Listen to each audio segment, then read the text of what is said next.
The howling wind rattled the windows of the North Star Inn as Margaret Nelson clutched her 3-month-old daughter Emma tighter to her chest. Her husband's cruel words still rang in her ears, the bruises on her arms hidden beneath her woolen sleeves. Tonight would be different. Tonight, she would escape.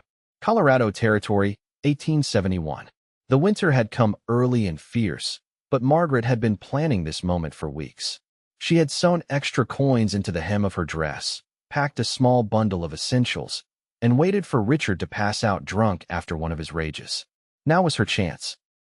"We're going to be free, little one," she whispered, pressing her lips against Emma's soft forehead. The baby cooed softly, unaware of the desperate flight ahead. Margaret slipped the letter she'd written into the middle of Richard's ledger. He wouldn't find it for days, and by then they would be long gone, heading toward her cousin's homestead in Montana Territory. She crept down the back stairs of the inn, her heart pounding with each creak of the wooden steps. The satchel with their meager belongings weighed heavy on her shoulder as she slipped through the kitchen and out the rear door. The blast of cold air hit her like a physical blow. Margaret gasped, clutching Emma closer and pulling the thick woolen blanket tighter around her daughter. The snow was already falling heavily, white flakes swirling in the darkness. She hesitated for only a moment before stepping away from the warmth of the inn into the gathering blizzard. The stable was her first destination. She needed a horse to have any hope of reaching the stagecoach stop 15 miles north by morning. She'd paid the stable boy earlier that day to leave Clover, the gentlest mare in the stable, saddled and ready. Margaret prayed the boy had followed through. To her relief, Clover waited, stomping nervously as the storm intensified.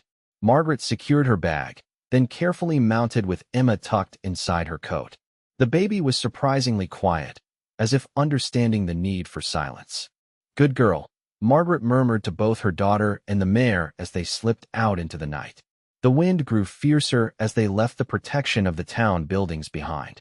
Snow accumulated quickly on the trail, and Margaret relied on Clover's instincts to keep them on the path. She had hoped to make it to the ridge before the storm worsened, but nature had other plans. After 2 hours of slow progress, the trail became nearly impassable. Margaret's fingers had gone numb despite her thick gloves, and Emma had begun to fuss, sensing her mother's growing distress. "Just a little farther," Margaret pleaded, though she wasn't certain if she was speaking to her baby, the horse, or herself. Then disaster struck. Clover stumbled in a hidden hole, pitching forward with a frightened whinny. Margaret managed to slip from the saddle, protecting Emma with her body as they tumbled into the snow. She landed hard, the breath knocked from her lungs, but her first thought was for her child. Emma was crying now, her wails barely audible above the howling wind. The horse had disappeared into the white void of the blizzard, taking their supplies with her. Margaret struggled to her feet, clutching her precious bundle. "We'll be fine," she told Emma, forcing certainty into her voice despite the fear gripping her heart. She had no idea which direction to go.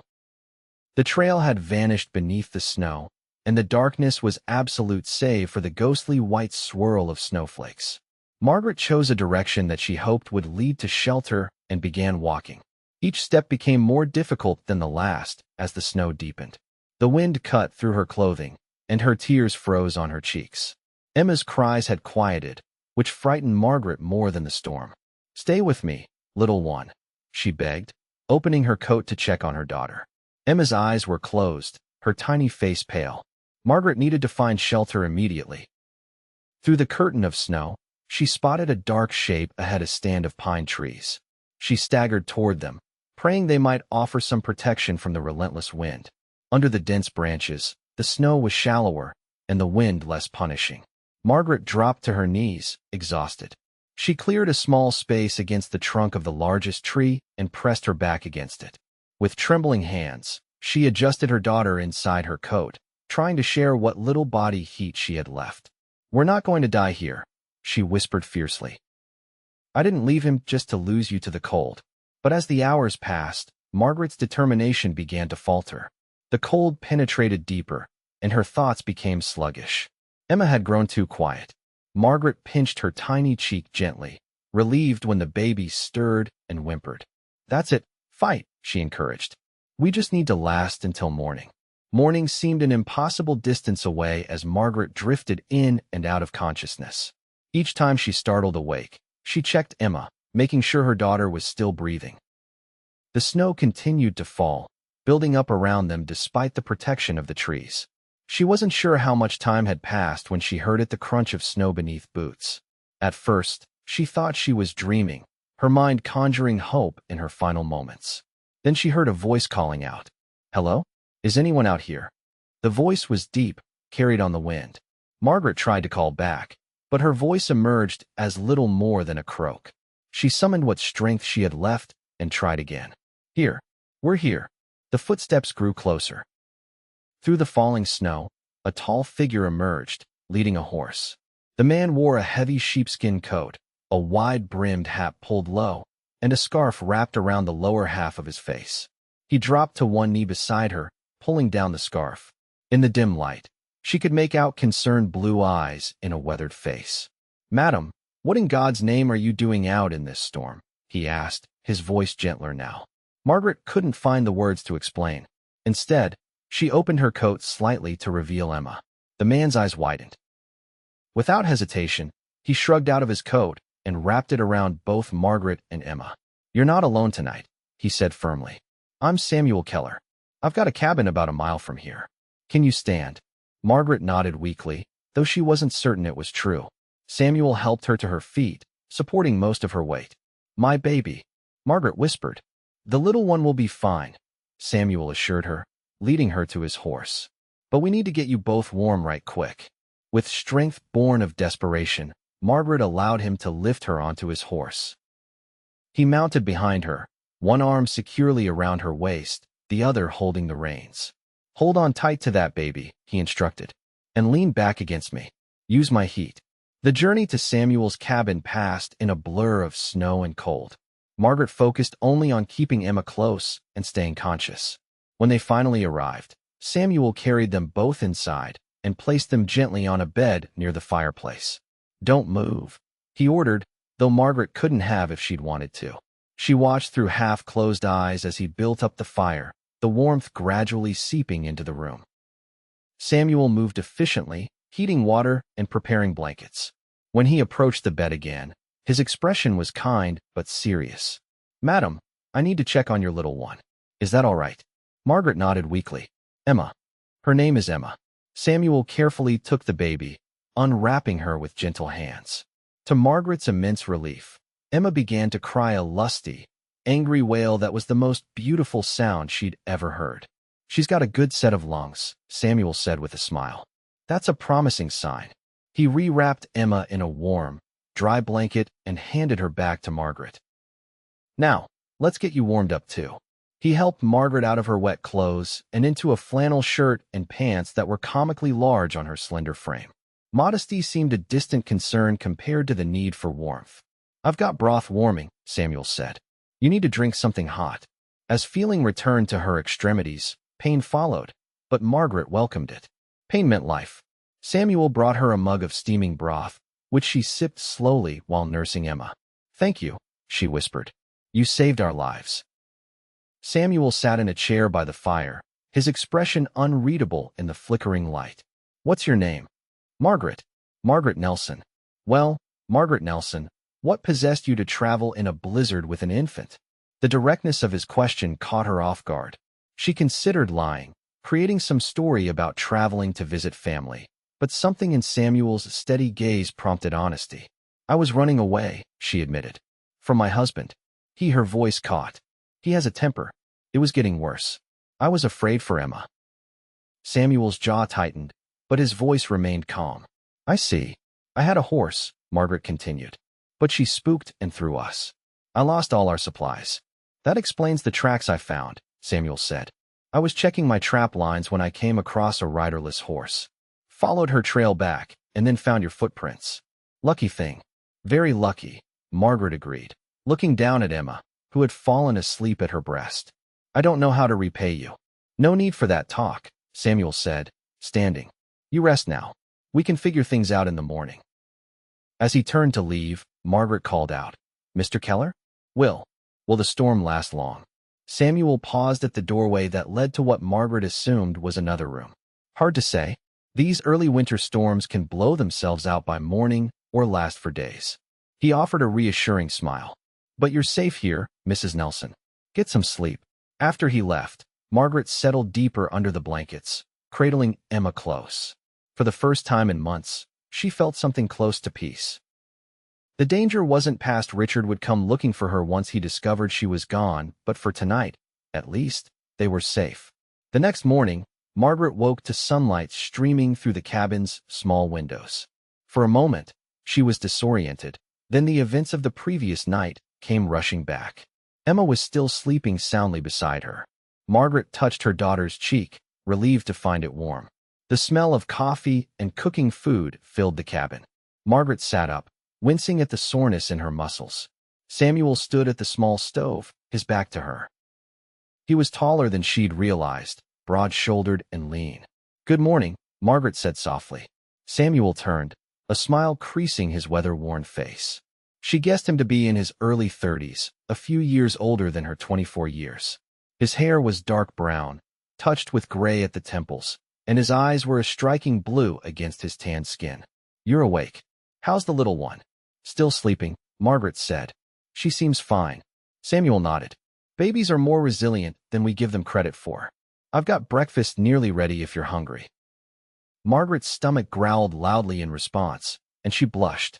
Samuel laughed, a warm sound that filled the small cabin. "I'll take that as a yes," he said. Margaret carefully moved Emma to the middle of the bed, surrounding her with pillows, then joined Samuel at the small table. Her legs were unsteady, but she managed the short distance without assistance. He placed a plate of eggs and bacon before her, along with a cup of strong coffee. Margaret hadn't realized how hungry she was until the food was in front of her.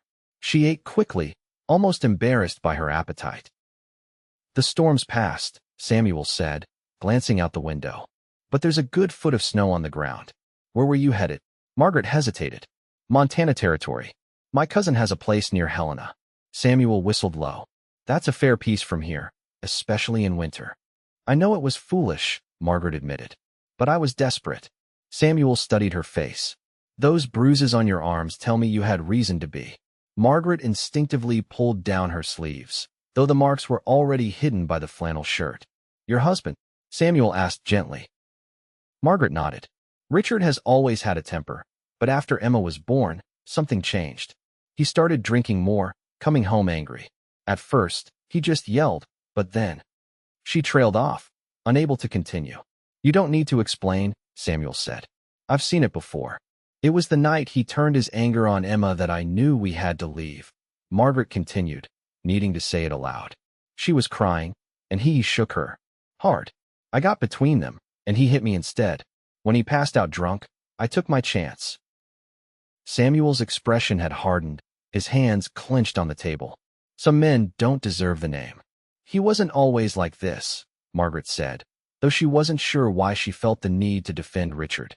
Before the war, he was different. Kind, even. But he came back changed. "The war changed a lot of men," Samuel said quietly. "But it's no excuse for hurting a woman or a child." Emma's cry from the bedroom interrupted their conversation. Margaret rose quickly to tend to her daughter, returning with the hungry baby in her arms. "Do you mind?" she asked, gesturing to nursing Emma.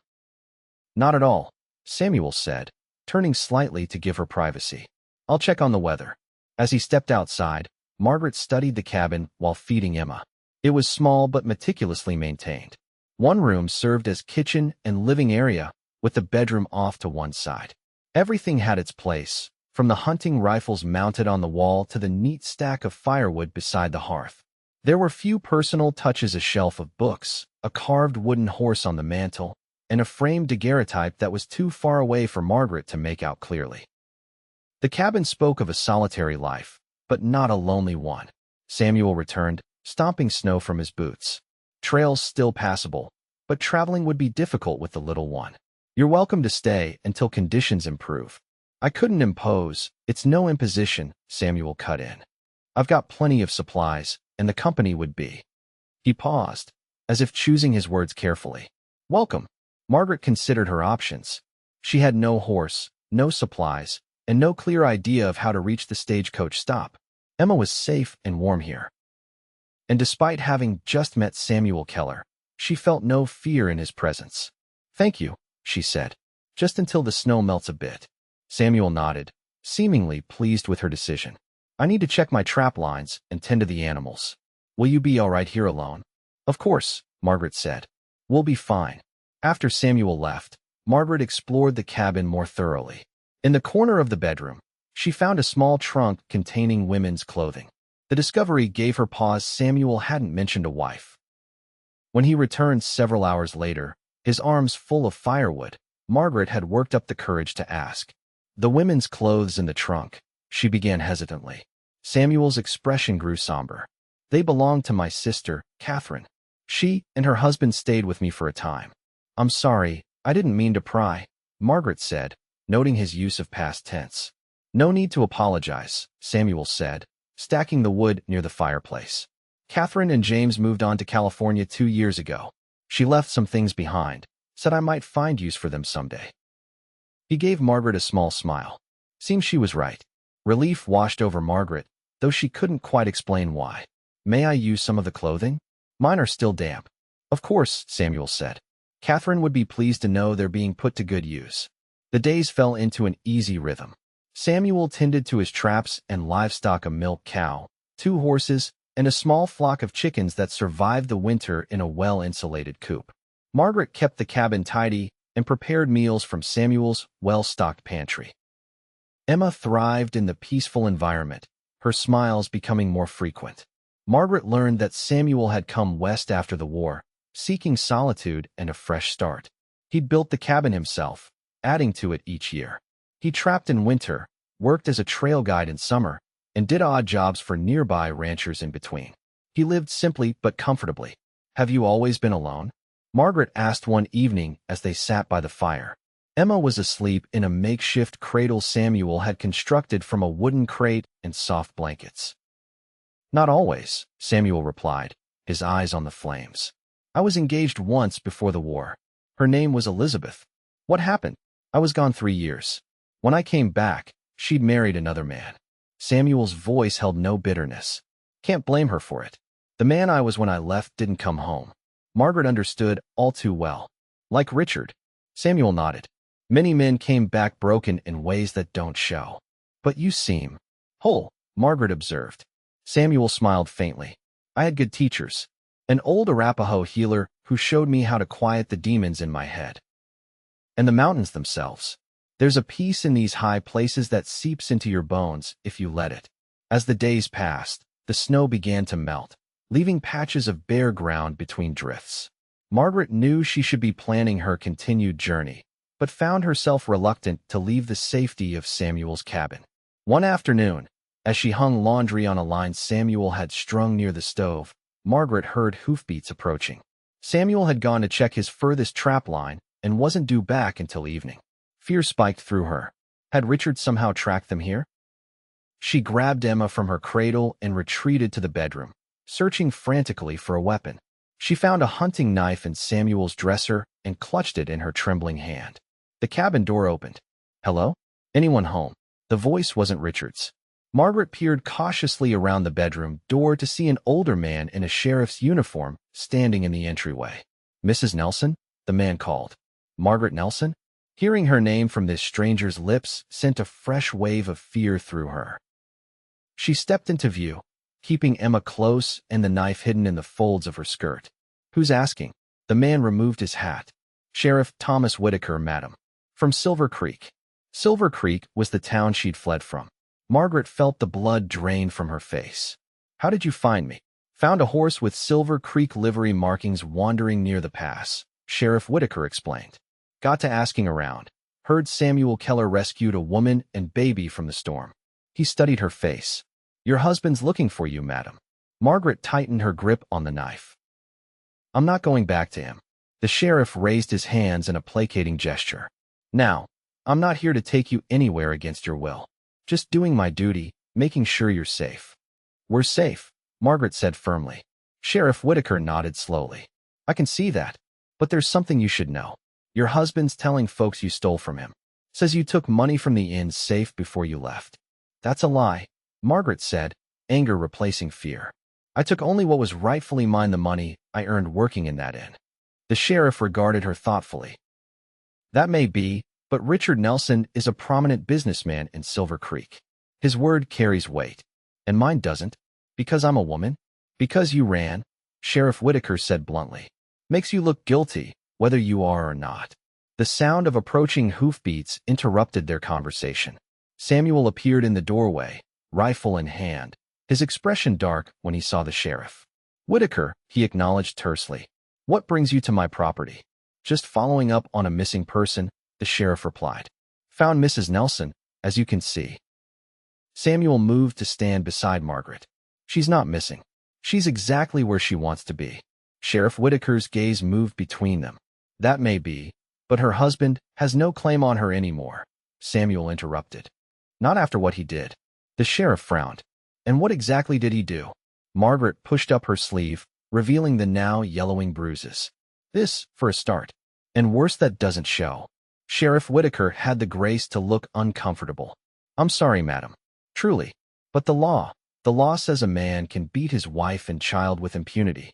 Samuel demanded. You know it's not that simple, Keller.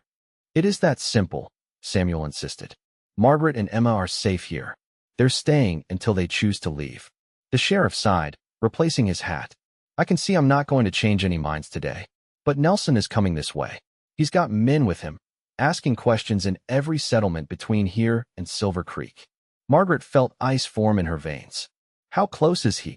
2 days, maybe 3, depending on the trails, Sheriff Whitaker said. I'd suggest you two figure out what you're going to do before he arrives. He tipped his hat. Good day to you both. After the sheriff rode away, Samuel bolted the door and turned to Margaret, his expression grave. We need to talk, he said. Margaret nodded, her mind racing. If Richard comes here, he won't take you, Samuel said firmly. Not if you don't want to go. You don't know him, Margaret said. He's charming, persuasive. People believe what he tells them. I believe you, Samuel said. That's what matters. Margaret felt tears burning behind her eyes. You've already done so much. I can't ask you to fight my battles. Samuel stepped closer, his gaze intent. You're not asking. I'm offering. Something in his eyes made Margaret's heart beat faster. In the weeks they'd spent together, she'd grown to respect this quiet, capable man. His gentleness with Emma, his unwavering support, his subtle humor all had carved a place for him in her heart that she hadn't expected or sought.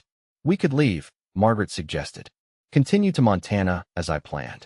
Samuel considered this. The passes will be difficult with the snow. And if Nelson is watching the trails. What then? Do we wait for him to find us? No, Samuel said, his decision apparently made. We make a stand here. The next morning, Samuel rode to the nearest homestead, returning with a young man named Matthew Cooper. Matt's father is the circuit judge, Samuel explained. He's agreed to send word to the judge to come as soon as possible. Margaret regarded Matthew uncertainly. Will your father help us? Pa believes in justice, madam, Matthew assured her. And he's no friend to Richard Nelson. There have been rumors about Nelson's business dealings for years, but nothing substantial enough to act on. What kind of rumors? Margaret asked, suddenly alert. Matthew glanced at Samuel, who nodded encouragingly. Well, there's talk that not all the goods in Nelson's store are acquired legally, Matthew said. And some of the travelers who stay at his inn report missing items. Margaret wasn't surprised. She'd suspected Richard's business wasn't entirely honest, especially after finding ledgers with entries that made little sense. I know where he keeps his records, she said slowly. The real ones, not what he shows to tax collectors. Samuel's eyes narrowed thoughtfully. Those records could be valuable. If we had them, Margaret agreed. But they're hidden in the inn, in a compartment beneath the floorboards in his office. Matt, Samuel said, how quickly can your father get here? 3 days, maybe 4, depending on weather and court business. Samuel nodded. That might be cutting it close. Nelson could arrive before then. I could try to delay him, Matthew offered. Spread word that you were seen heading west toward the mining camps. That might help, Samuel agreed. And we'll prepare here, just in case. After Matthew left, Samuel and Margaret took stock of their situation. The cabin was defensible, built with the harsh realities of frontier life in mind. Samuel had plenty of ammunition for his rifles, and the pantry was well stocked. "If it comes to it," Samuel said as they sat at the table making plans, "I'll face Nelson alone. You take Emma and hide in the root cellar." "No," Margaret said firmly. "I won't hide while you risk yourself for us." "Margaret, I left Richard because I was tired of being powerless," she interrupted. "I won't give up my agency now." Samuel studied her face, then nodded slowly. "All right, we stand together." That night, after Emma was asleep, Margaret joined Samuel by the fire. The worry of Richard's approach hung heavy between them. But there was something else too, an unspoken awareness that had been growing with each passing day. "Samuel," Margaret began hesitantly, "if Richard comes, there's something you should know." Samuel looked up from cleaning his rifle. "What is it?" "He'll try to convince you that I'm unstable, that I imagine things, including his abuse." Margaret twisted her hands in her lap. "He's very convincing." Samuel set aside his rifle and moved to sit beside her. "Margaret, I've spent enough time with you to know who you are. Nothing he says will change that." His certainty warmed her. Without thinking, Margaret reached out and took his hand. Samuel's fingers closed around hers, strong and reassuring. "When this is over," he said quietly, "what do you want to do? Still go to Montana?" Margaret considered the question. When she'd fled Silver Creek, her only thought had been escape. Now, sitting beside this man who had become so important to her in such a short time, her future seemed less clear. "I don't know," she admitted. "I only know I can't go back to Richard." "You could." Samuel paused, seeming to gather his courage. "You could stay here, if you wanted to." Margaret's heart quickened. "As your housekeeper?" Samuel's blue eyes met hers steadily. "As whatever you want to be, Margaret. I won't presume to tell you who or what you should be to me or anyone else. But I'd be lying if I said I haven't grown fond of you and Emma." "Fond?" Margaret echoed, a small smile playing at her lips. Samuel's cheeks reddened slightly. "More than fond. But I know it's too soon. You've been through too much." Margaret considered his words. It was too soon, logically speaking. She'd known Samuel Keller less than a month. Her marriage to Richard was still legally binding. And yet, she felt more at home in this small cabin than she ever had in the grand rooms of the North Star Inn. "It is too soon," she agreed. "But sometimes the heart doesn't follow a logical timeline." Samuel's expression softened. Slowly, giving her every opportunity to pull away, he leaned closer. Margaret met him halfway, their lips coming together in a gentle kiss that held more promise than passion. When they parted, Samuel rested his forehead against hers. "Whatever happens with Nelson, we'll face it together. And after, we'll figure out the rest." Margaret nodded, a sense of peace settling over her despite the danger ahead. For the first time in longer than she could remember, she felt truly safe not just physically, but emotionally as well. The next 2 days passed in a blur of preparation. Samuel reinforced the cabin's shutters and doors.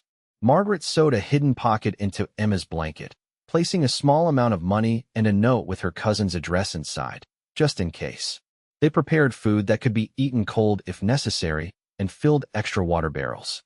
On the morning of the third day, Samuel returned from checking his traps with news. "Riders coming. 4 of them, still a ways off." Margaret felt her stomach clench. "Richard? Can't tell yet. But it's likely." They implemented their plan quickly. Margaret changed into one of Catherine's dresses, practical but flattering, her hair neatly braided. She wanted to appear composed and rational, not the hysterical woman Richard would no doubt describe. Samuel positioned his rifle strategically around the cabin, though they hoped it wouldn't come to violence. Emma was fed and settled in her cradle near the bedroom door, where Margaret could reach her quickly if needed. The sound of approaching horses sent Margaret's heart racing. She stood by the fireplace, forcing herself to appear calm. Samuel moved to stand beside her, not touching her, but close enough to offer support. The knock, when it came, was surprisingly polite. "Keller. Samuel Keller, you in there?" Samuel glanced at Margaret, who nodded. He opened the door, standing squarely in the entrance. Richard Nelson stood on the porch, flanked by 2 rough-looking men. A 4th man remained mounted, holding the horses. Richard looked much as he always had, handsome in a polished way, his clothes expensive despite the travel dust. His smile, which Margaret had once found charming, now seemed predatory. "Keller," Richard said smoothly, "I believe you've been sheltering my wife and child. I've been offering hospitality to a woman and her baby who were caught in a blizzard," Samuel corrected. Richard's smile tightened. "A noble act, certainly. But it's time for Margaret and my daughter to come home now." Samuel didn't move from the doorway. "I think that's for Margaret to decide." Richard's expression darkened momentarily before he composed himself. "My wife isn't well, Keller. She has episodes, imagines things. The doctor in Silver Creek has been treating her condition." "Is that so?" Samuel said, his tone neutral. "It's been hard on all of us," Richard continued, his voice dripping with false concern. "After the baby was born, she became unstable, accused me of all sorts of things. I've been beside myself with worry since she ran off." Samuel stepped aside slightly. "Why don't you tell all this to Margaret yourself?" Richard's gaze shifted past Samuel to where Margaret stood. Something flickered in his eyes, surprise, perhaps, at seeing her composed and steady. "Margaret," he said, his voice softening to the cajoling tone she knew so well. "Darling, I've been so worried. It's time to come home." Margaret met his gaze evenly. "I am home, Richard." Richard's smile froze. "Don't be ridiculous. This man has obviously taken advantage of your condition. You belong at the inn with me." "I belong wherever I choose to be," Margaret said, her voice stronger than she'd expected. "And I choose not to be with a man who beats his wife and shakes his infant daughter when she cries." Richard's face hardened. "More delusions. You see, Keller, this is what I've been dealing with." "The bruises on her arms weren't delusions," Samuel said quietly. "Women bruise easily," Richard dismissed. "She probably bumped into something and invented a story to explain it." "And your business dealings?" Margaret asked. "Are those inventions too?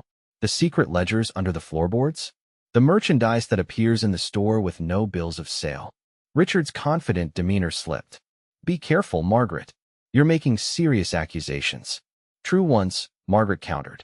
"Judge Cooper will be interested to hear them."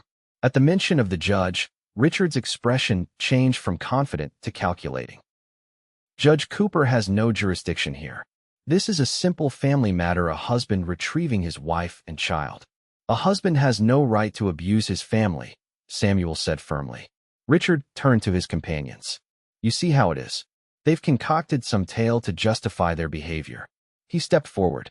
"Margaret, this has gone on long enough. Get Emma and your things. We're leaving." Samuel moved to block him. "She's not going anywhere she doesn't want to go." Richard's facade of civility cracked. "She is my wife. The law is on my side." "Not always," came a new voice from behind Richard.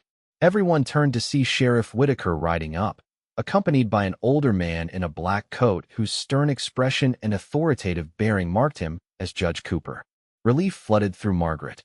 The judge had arrived sooner than expected. Richard quickly reassembled his charming persona.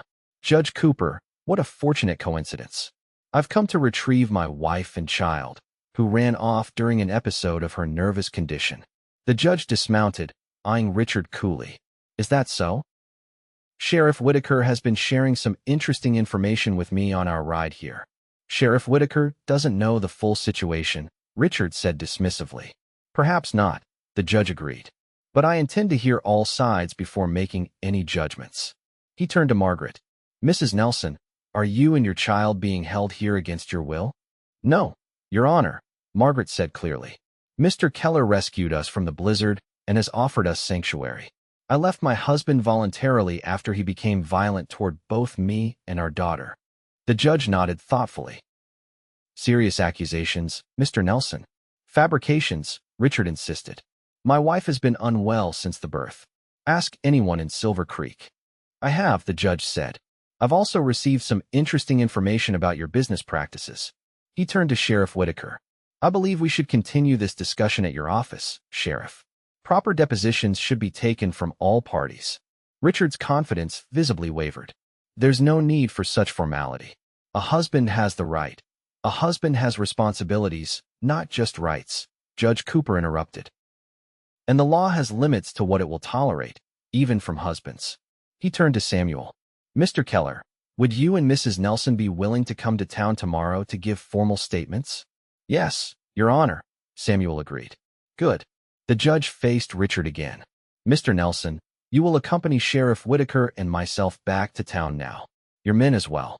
This is outrageous, Richard sputtered. You can't. I can and I am, the judge said firmly. Sheriff, please escort Mr. Nelson and his companions to town. Richard's mask of civility dropped completely. You'll regret this, Margaret.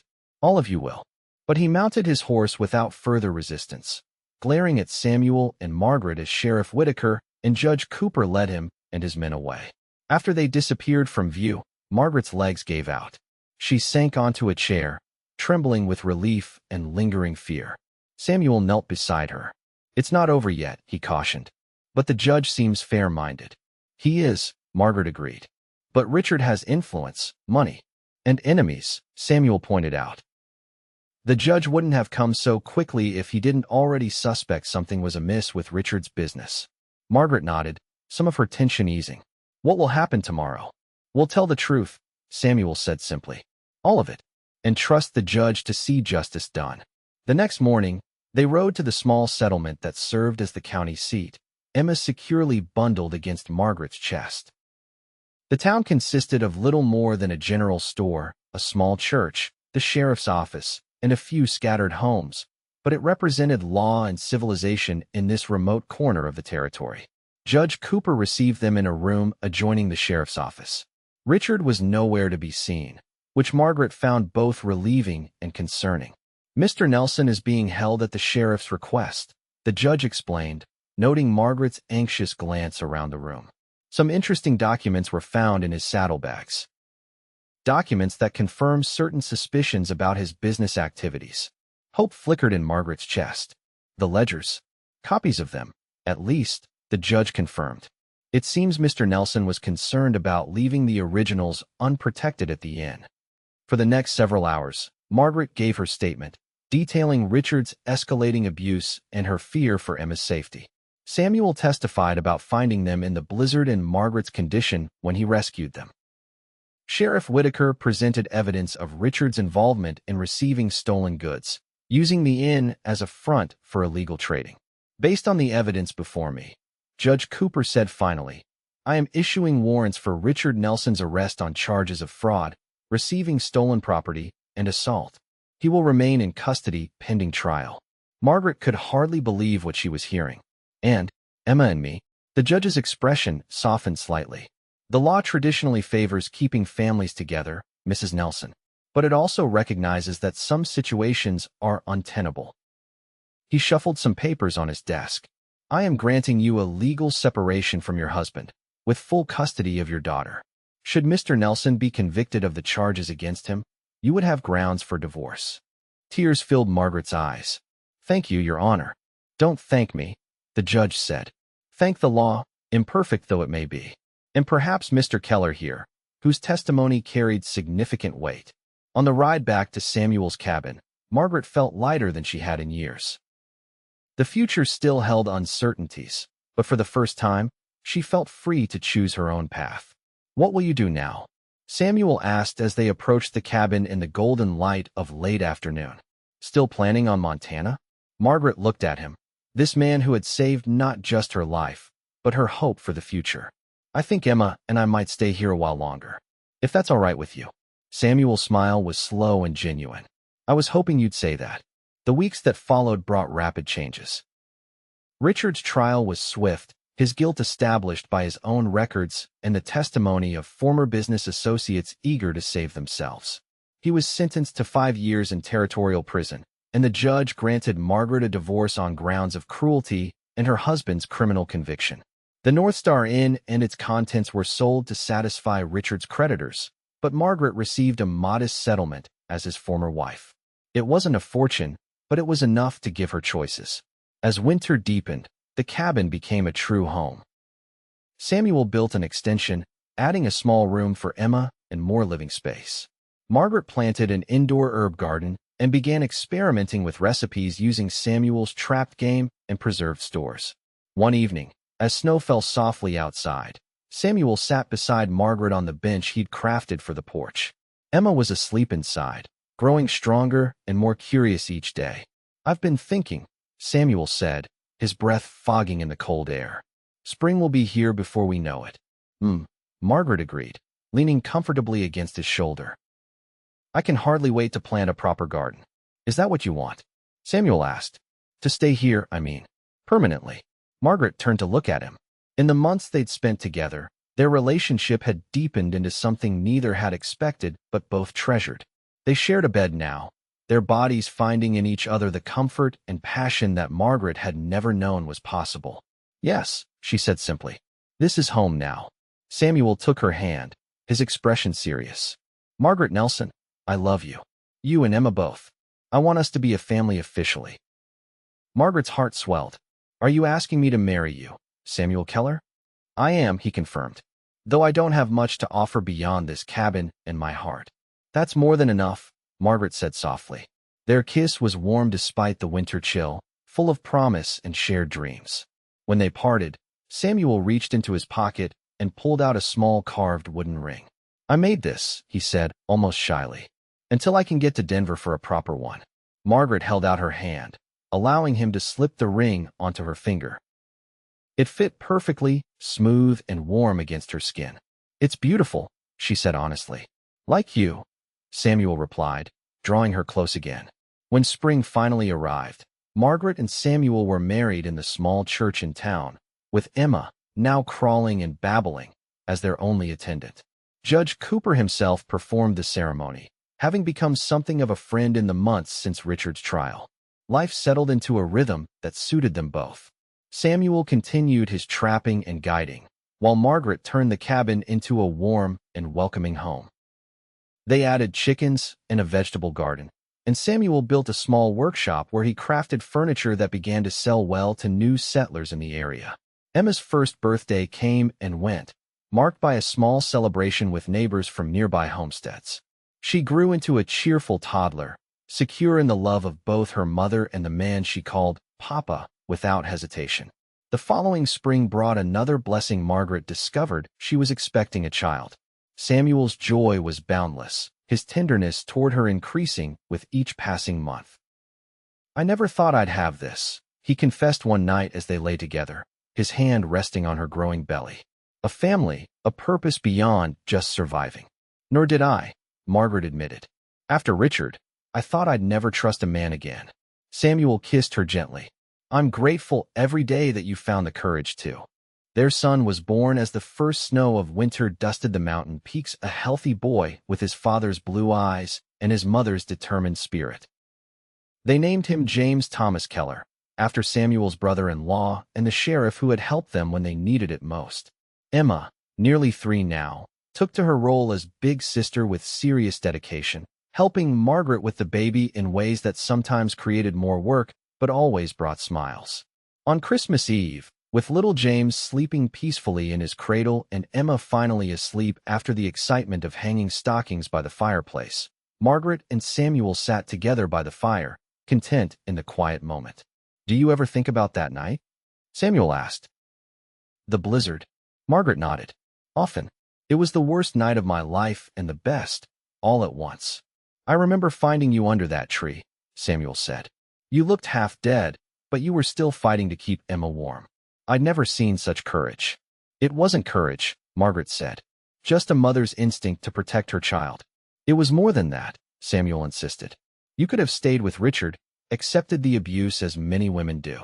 Instead, you risked everything for a chance at something better. Margaret considered this. Perhaps. But I wouldn't have survived without you finding us. Samuel smiled, drawing her closer. I think fate brought us together that night. I'd been alone for so long, convinced that solitude was my lot in life. And I was trapped in a marriage that was slowly killing me, Margaret said. We saved each other, I think. Outside, the wind picked up, swirling snow against the windows in a ghostly echo of that fateful night. But inside, all was warmth and security. Margaret rested her head on Samuel's shoulder, thinking of how far they had come from that desperate flight into the blizzard. Do you remember what you said when you found us? She asked. Samuel nodded, his eyes reflecting the firelight. I said, you're not alone tonight. It was exactly what I needed to hear, Margaret said softly. And it's still true. It always will be, Samuel promised, sealing the vow with a kiss as the fire crackled, and their children slept peacefully nearby, a family forged in adversity but thriving in love, their future stretching before them as vast and full of possibility as the western sky.